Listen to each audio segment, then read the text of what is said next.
Hello everyone, so in this video, we're going to be reviewing the Slivor VisioEar ear cleaner. And as you can see, we have it here on their website. So they cost $40 right now, but the original price is $70. So right now you can save up to 30%.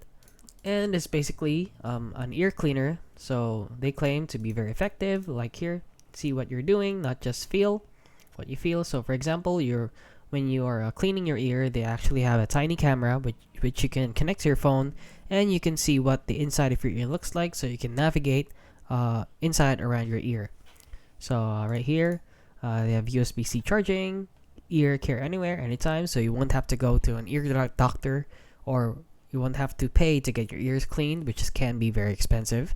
So as you can see inside your ear, you can connect it to your phone, and then you can clean it.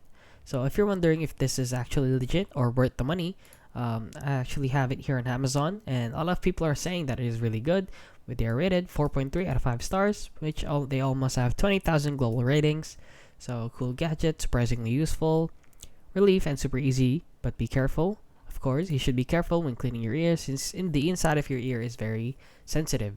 So yeah, that is basically it. This product seems very legit. So if you want your ears to be cleaned, you can do it yourself by buying this product. So if you found this video helpful, please consider liking and subscribing.